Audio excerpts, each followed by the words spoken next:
Hey everybody, and welcome to camp in California. And today we're talking about Lake Pardee, which is located in IONE, California. And I want to dive right in. So, fees. So, to camp here, it's $25 a night. And to get in just for the day is $10. And if you got a kayak with you, it's going to be an extra $8. Pretty reasonable overall. They heavily plant this lake with fish. I'm going to get to that a little bit later in this video. Let's get to the campsites. So they've got quite a few to choose from. The front campsites are definitely going to be the place you want to be. They have plenty with flat surfaces.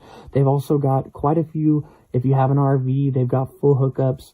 And even tent camping, as I stated before, there's a lot of flat places. So it's a pretty good place as far as just, you know, we've all been there where they don't have a lot of great selection for your campsite and your tent, and you're just rolling down the hill all night, and that's no fun. So this is a place you can go, and it has pretty great camp spots. So they're clean, their staff is incredibly friendly, and they even have a secondary campground. So if this first campground's full, you can always go to the second campground. But like I stated before, the first campground, when you first drive in, that's generally where you're going to want to be. They got free showers, they got bathrooms right there. Everything's really convenient. They got a general store, which is by the marina, which is a quick drive. And so those are all really good things about being at that campground in the front. Now, the secondary campground, they do have the porta potties, but there's nothing else out there really.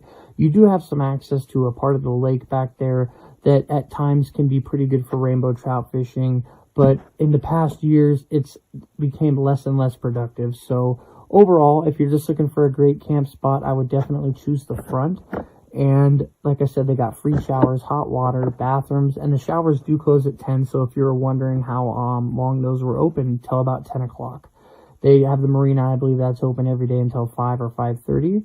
They do have some off-season, even though it's not technically the off-season, it's more of like a slower time, and I think they may change some of the hours on the marina due to staffing issues as well because of COVID. So that's been something that they've been consistently dealing with ever since COVID hit, and just the issues that has presented. So let's get into the fishing. So if you like to fish here at this lake, it is one of those lakes where you're going to have a pretty good success. So if you're going for bass, you're definitely going to want to be throwing spinner baits. You're going to be throwing robo worms, Ned rigs. All these things work great here for bass. And the best months for bass are going to be March, April, that time right there. It's just, that's one of those times where you can actually really have a lot of success fishing for bass, and it's not going to be a horrible effort trying to get some. Rainbow trout, they start planting rainbow trout, I believe, opening day. Sometimes they put 10,000 pounds in, sometimes it's 2,000 pounds.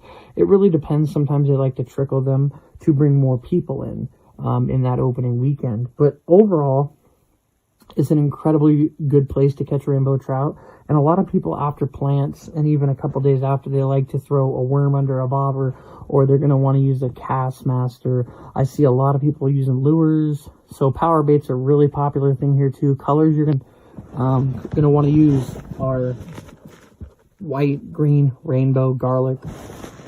Those are all great colors. So if you like to pan fish, they've got bluegill, they've got crappie, they've got catfish, they've got kokanee salmon. So they pretty much got almost everything here if you like to fish. And I know that this is really just a camping video. I just wanted to let you know that it presents a lot of opportunity if you've got kids. And the fishing can be very easy at times. So I know you want to keep your kids entertained with things, but it's also really cool to be able to get your kids involved in the sport of fishing. So these fish can be incredibly easy to catch sometimes. So it could really be the difference and get them involved in fishing at an early age. So check when they're going to be planting. They usually plant every week once they open up. And I believe they plant pretty consistently throughout the year. And I believe it's about 1,000 pounds a week. So if you're there like the day after the plant, it's pretty good. And if you go the day of the plant, bring a cast master, let your kid throw it out, and just do a slow retrieve. And there's a really, really good chance that your kid's going to hook up into a nice sized rainbow trout. So that could be really fun, and it could be a cool memory to create. So a couple things before I let you guys go here is this place is incredibly safe, and they've changed ownership throughout the past 28 years. But one thing that does remain is their staff is incredibly friendly. And like I said, it's a really safe place. And I know a lot of riffraff's been happening. A lot of things are changing in the world, and just times are not like they were. But this is one of those places that remains unaffected by that. So just keep that in mind, that it's pretty safe here. Watch out for rattlesnakes. They are there. We've only seen one, and it was dead. Actually, I take that back. We were camping one night, and one went through the camp. But overall, it went right through the camp, and the gate attendant came down, took care of it. So rattlesnakes are pretty rare here, but they are here, and this is their area. So just be careful. Watch your dogs, watch your kids, because they're the ones who are going to be curious, and they don't really know about this sort of thing. So just watch out for them. I want to touch base real quick. They do have a seasonal seasonal RV park here. And so they have ones where you can stay 1 month, 2 months, and 3 months. And that's as long as they're going to let you stay in that little seasonal area. But they do have one. It's like there's 3 spots inside their RV park that are just for that. And then they have ones that you can stay for a whole season, which is the 9-month period. And I believe it's $550 a month, and you have to pay for other things if you have animals and stuff like that. But it's a pretty cool place. You can leave your RV here, and if you're working, you can always just come on the weekends or after work or whatever the situation is. That's great. Another thing to mention here is in the summer, it's incredibly hot here. So if you're going to want air conditioning, you're going to want full hookups, and that's definitely going to be something you're going to need. So I honestly wouldn't recommend, unless you're retired and you're looking for a situation that would accommodate, maybe working into the town, Valley Springs, which is, I think, 10 miles away.